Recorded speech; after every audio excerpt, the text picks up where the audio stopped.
This is Fort Mose Historic State Park. It's located outside of St. Augustine, Florida. It was the site of a black Seminole fort in service of the Spanish.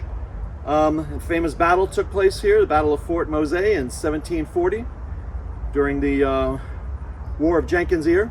So we're going to take a look at the fort. We're going to take a look at the museum. So come join us.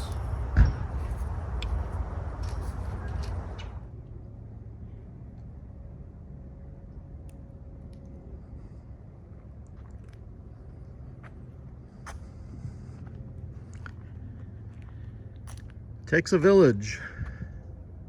Fort Mose residents lived outside the fort near their fields. Their skills in farming, hunting, fishing, basketry, and more helped them survive. They traded with nearby Native American groups and learned Catholicism from the Spanish priest.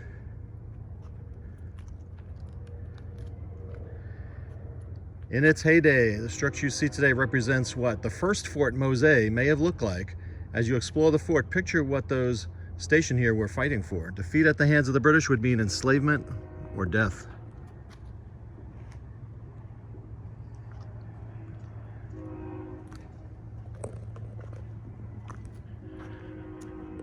On watch. It may be simple and modest, but this wooden fortress safeguards your way of life. From atop the fort, you keep watch from marching British troops. They have burned St. Augustine before, and Fort Mose is now in its first line of defense. Are you willing to die and defend your family? Your freedom. An early warning of approaching danger could be the difference between victory and defeat. Surrounding the fort, invaders would find a moat of not water, but plants covered in spines or thorns. Prickly pear cactus and Spanish bayonet yucca served as natural defense against attackers. We'll take a closer look at that. And we have some sample cactus outside the fort. The army would have been cut to pieces trying to pass through a very large volume of this stuff.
We're going to enter the replica of Fort Mose.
Playing cards and some dominoes, along with lots of jugs.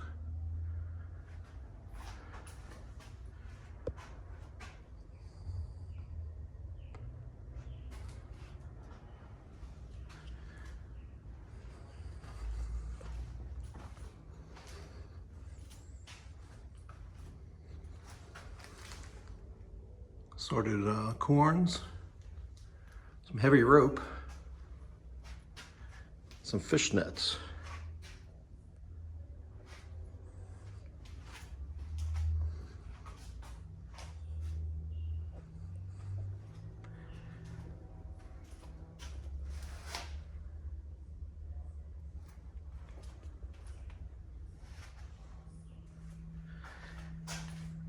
And rifles with attached bayonets.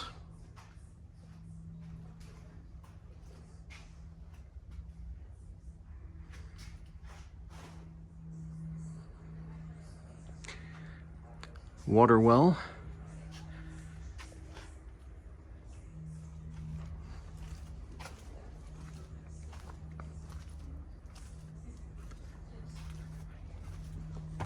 I'll take a look at this third bastion.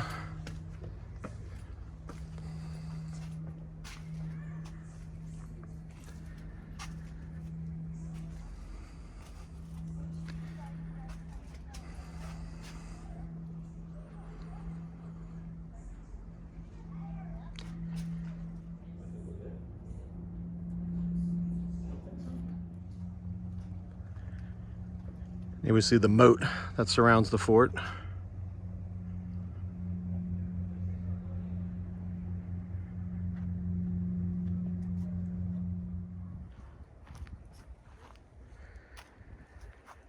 In conclusion, the sounds of muskets and marching militiamen signal the end of your flight to freedom. While your journey may have been a success, it is important to remember that hundreds of men, women, and children who never made it to the safety of these walls. Some died in harsh swamps, others were killed trying to escape, and some were captured and returned to plantations. We might not know the names or stories, but we can honor their memory here at Fort Mose Historic State Park. The Fort Mose militia. Captain Menendez is clearly proud of his militia, and it is easy to see why. Clad in blue and ready for battle, some of these soldiers were previously enslaved by the Spanish, while others journeyed here from British plantations in the north, from like Georgia, Alabama, and the Carolinas. Having achieved their freedom, they are all united under one common goal: protect the fort and St. Augustine.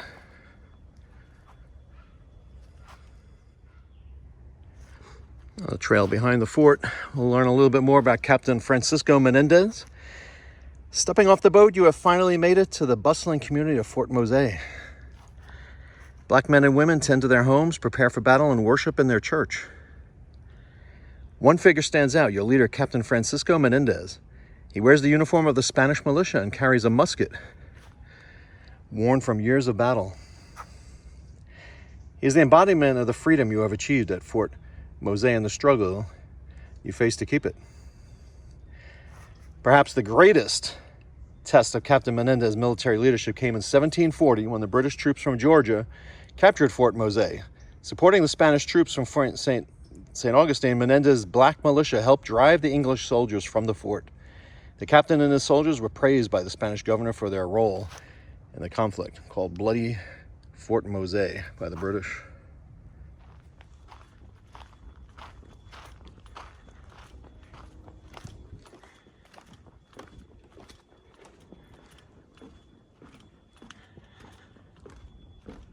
And you can see the marshland that the fort was built at the edge of.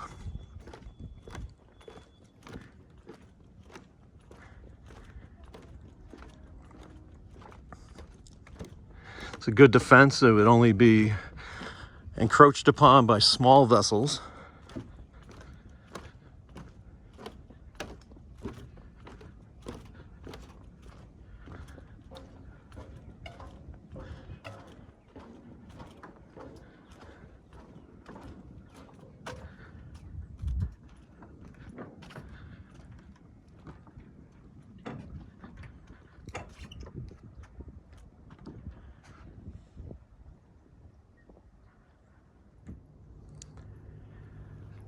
Although it may be called Fort Mose, you quickly realize that the community is far more than just a military outpost. While the militia is made up of men, the women of Fort Mose are just as essential to its survival. Growing food, crafting goods, and running their own businesses, the women have fought just as hard to keep their freedom and are ensuring that this thriving community continues to prosper.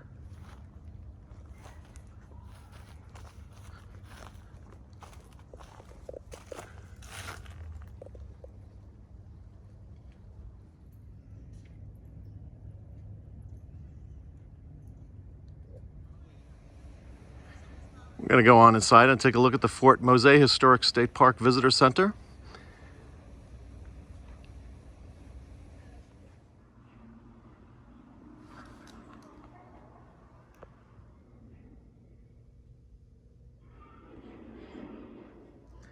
A prickly defense. Here's a scale model of the fort.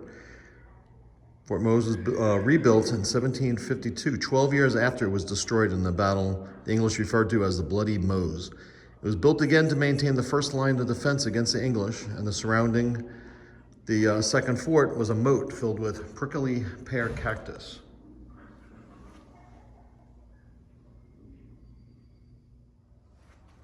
So Mose was under attack. In May 1740, English troops and their American Indian allies, led by General James Oglethorpe, attacked Fort Mose. The Mose residents evacuated to St. Augustine. In June, the Spanish and Free Black militia, led by Francisco Menendez, launched a surprise attack and a bloody battle took place. Although the combined forces recaptured Fort Mose, it was so badly damaged that the residents remained in St. Augustine. The Mose was rebuilt as the second location in 1752. So that says, touch the musket balls and gun flints.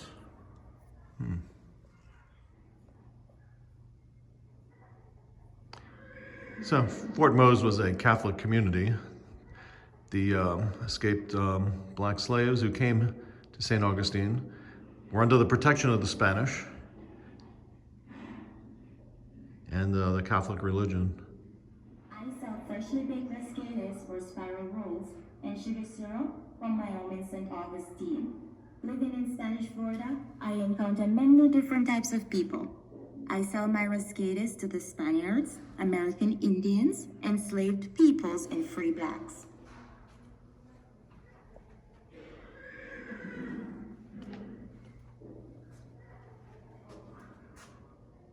Living off the land.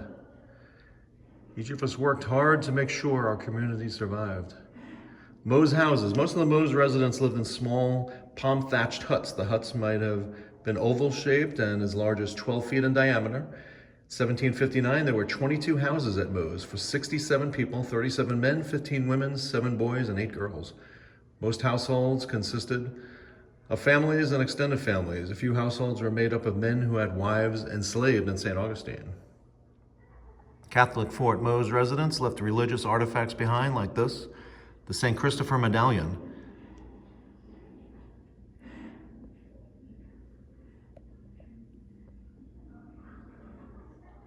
It's a replica, handmade silver St. Christopher medallion. The intricately woven metal links found at Fort Mose may have been from a rosary like this one, excavated from the 18th century Black Cemetery in New Orleans. All thought Mose residents were Catholic. Some religious artifacts, including these rosary fragments, were found at the fort.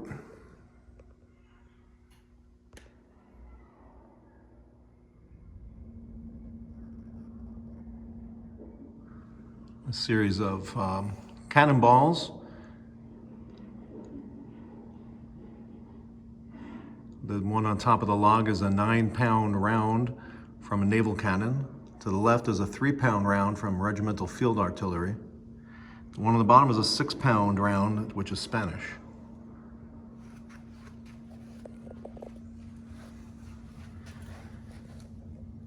And on this side, at the top, is a 6-pound round in English. And the one on the bottom is a 3-pound round from regimental field artillery. And a replica of a cannon.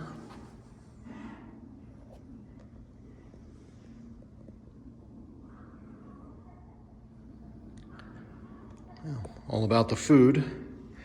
Some of the most common artifacts from Fort Mose relate to food storage and preparation, numerous glass bottles, fragments and pieces of Spanish, English, and American Indian pottery vessels. Less common artifacts such as spoon handle and mano or metate fragments used to grind grains and reveal more about daily meals.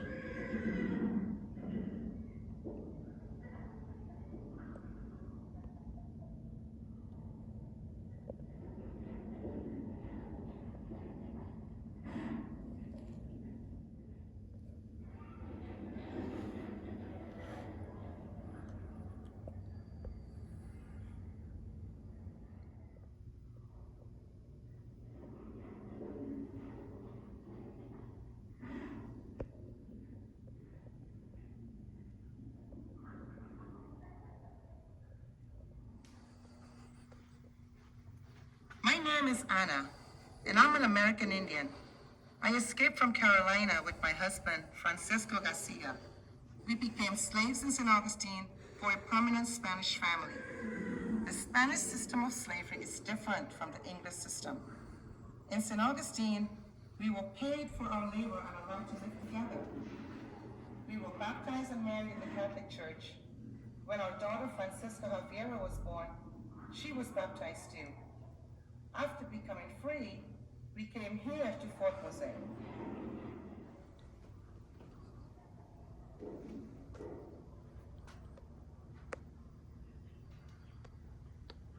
This is Pedro Roxales, and he's from the Congo. My name is Pedro Grajales. I'm a Congoman born in West Central Africa. English slavers took me to Carolina, but I escaped.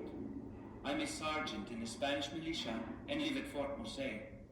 Fighting in the militia is dangerous, but I'll gladly fight against the English because they took me from my homeland. My wife, Maria, is a slave in St. Augustine. Because she is a slave, our 6 children are slaves too. I would rather live with my family, but I go to St. Augustine often and visit them.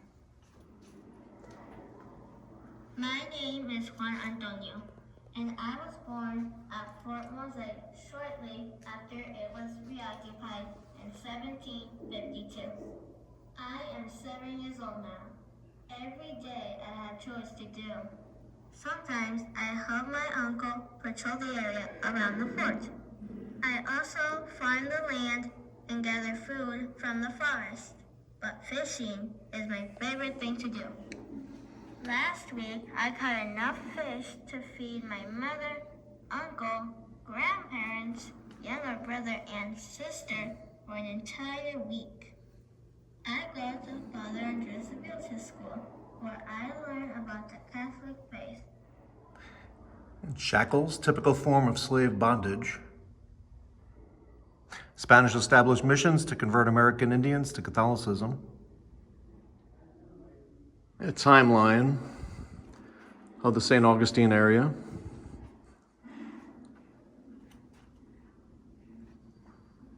And North America as a whole.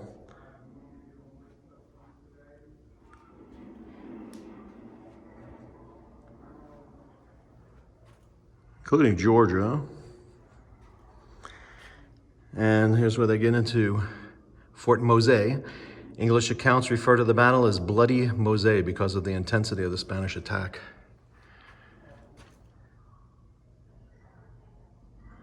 Fort Mose rebuilt in 1752.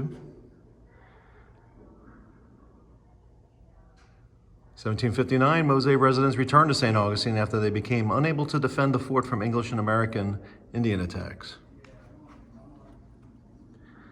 48 men, women, and children from Fort Mose boarded the schooner Nuestra Señora de las Dolores and sailed away from Florida. That's when the English gained control of Florida after the 7 Years' War. English used Fort Mose as a defensive outpost during the 20-year occupation of Florida. In 1812, though the actual fort is gone, Fort Mose will always stand as a monument to the courageous people who risked their lives for freedom. This is my story. My family and I were slaves on an English plantation in the Carolinas. You heard about the Spanish offering religious sanctuary to slaves that can make it to Spanish Florida. Even though it was very dangerous, my wife, baby, and I, along with others, snuck out late one night in a boat off the So coast. life at the fort. Archaeologists found many iron nails such as these at the fort, probably used in the fort's many structures. Copper tacks may have been used for furniture. Some of the tacks on the left and the nails. So smoking pipes and fire. Smoking pipes from fragments were plentiful at Fort Mose, as they are on most colonial sites. The iron strike to light created sparks for fire when struck against a piece of flint.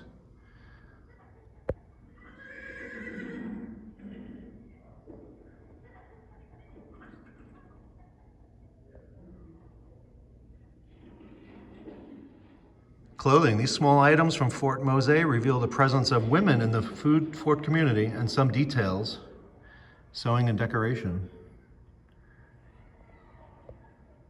Some needles.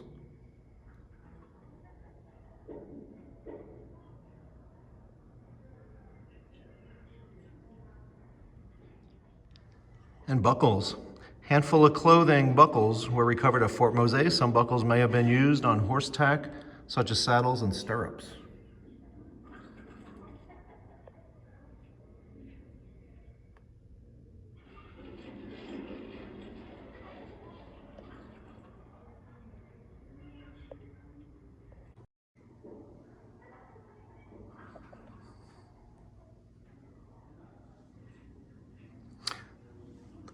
Black militia.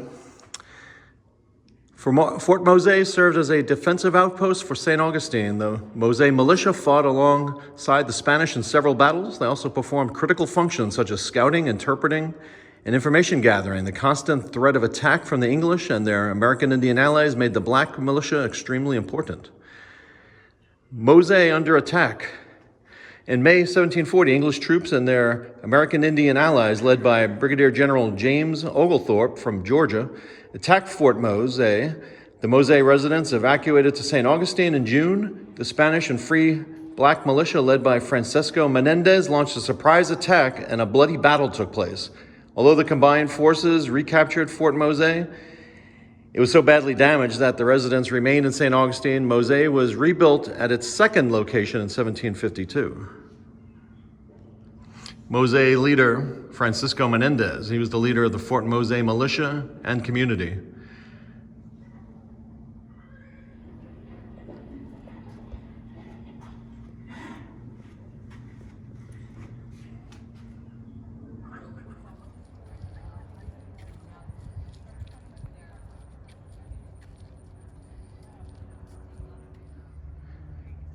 And finally, we will take the walkway to freedom.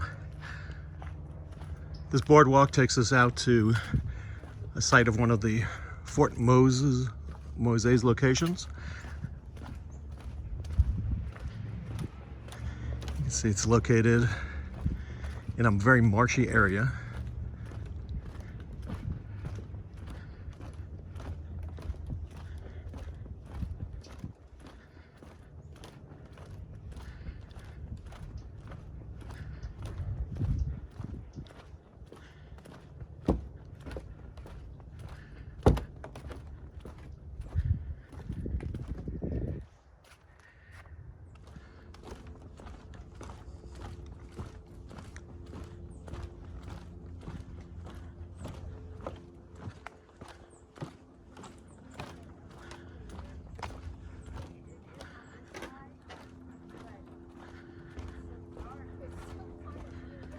Approaching the end of the boardwalk. Where? Oh yeah, that's a blue. A little blue. I love them. And from the end of this boardwalk, we are looking out the what used to be the location of Fort Mose.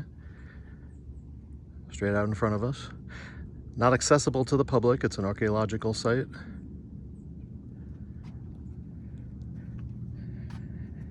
All that remains of Fort Mose is buried underground, hidden beneath the island soil and surrounding salt marsh.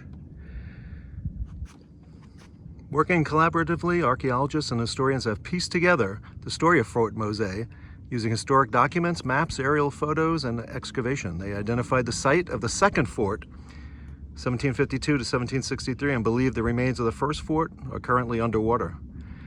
Evidence of Fort Mose is humble. Bits and pieces of everyday life buried in just a few inches of brown soil. These fragile remains and a few colonial documents are the lone testaments to one of our country's most important historic sites. So if you enjoyed this visit to Fort Mose Historic State Park with us, please click like and subscribe to our channel, and we will see you on our next adventure.